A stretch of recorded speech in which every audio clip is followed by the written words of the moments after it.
Hi, I'm Greg Day, Chief Security Officer for Palo Alto Networks in Europe, Middle East and Africa. And it's that time of year again where we have a chance to stop and think about what's going to happen in 2017. And my first prediction, I think, is probably, for me, one of the most exciting things that I think I'm going to see in my security lifetime, which is we have this huge change coming in 2018, new EU legislation, a new data protection directive, and also the new data protection regulation and the Network Information Security Directive. And 2017 is going to be the year of change, the time that every organization steps back, understands where they are, looks at the gap from where they've got to get to, and makes that transition. And for me, that's a really exciting year we've got ahead of us.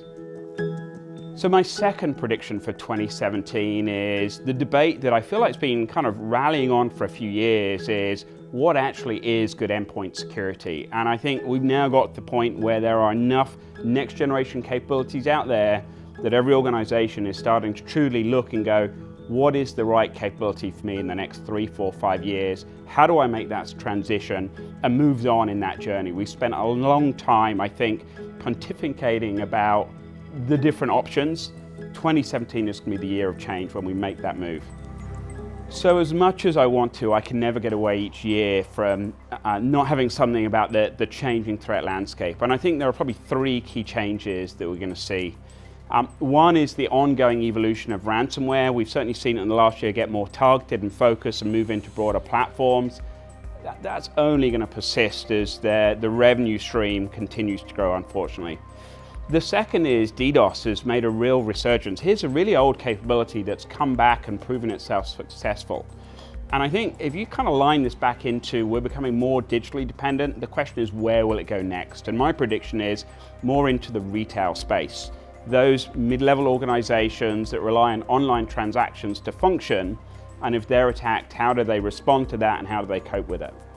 And then the third and the final one is credential theft. Again, you may be wondering, hey, this has been around for a few years, but what we've seen is more and more of us now moving to cloud applications, whether that's Office 365 or something else. And what this now means is I only have to steal your credentials once, and once I've got those credentials, I can use them in all of those cloud applications without ever having to touch your network again. And that's going to make it harder for us to spot them and stop them. So my fourth prediction is really less of a prediction and probably more of a reality, which is the biggest shortfall in the cybersecurity industry is people. And I saw a statistic that made me think about this for 2017, which was a few years ago we looked at 2020 and we believed there was going to be 3 times as many addressable devices connected to the internet as people on the planet. That's nearly 20 billion addressable devices. Well, that prediction's been revised and we're now talking about 100 billion IP addressable devices. And certainly what we've seen in the last few months is we worried about those devices being a cyber risk, but I don't think necessarily what we stopped to think about was how those devices could be used to attack our more traditional systems. So next prediction for me there is with more devices, more information, we're going to need more people skills, and we haven't got them. So we've got to think smarter about how do we scale to that demand. So my fifth prediction is the growth of cyber insurance within the region. This has been a space, again, that I think has been talked about for years, and I'm certainly starting to see some of the larger organizations take on cyber insurance, and actually some initiatives in country to encourage companies to look at it. I think 2 things are going to drive this in 2017. One is EU legislation, again, pushing us to look and understand our risk. And you go, who really understands risk in the broader sense?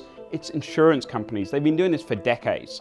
So I think we're going to see more organizations leaning out, talking to their insurers to get a better view of really what risk is in the broader context. And likewise, as we see more and more business impact, I think more organizations are really going to start to look at this as another tool that helps manage business impact and maintain profitability. So the final prediction, number 6 for me, is how does the future look like for us in the longer term? And a term I've heard more and more in the last 6 months is mesh.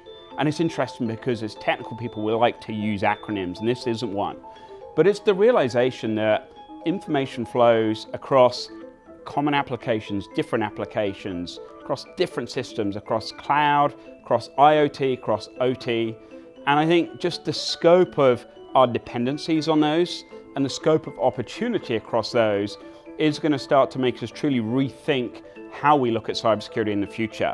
I think what we're seeing is in the OT space and the IoT space a lot of innovation and not necessarily let the learnings that we've had in the IT space. So for me, 2017 is the year that we huddle together and we start to think big. We think about the knowledge we've got, 20 years of IT cybersecurity skills, and how do we apply that across the whole cyber mesh, whether that's IoT, OT, or anything else that's connected to our information systems.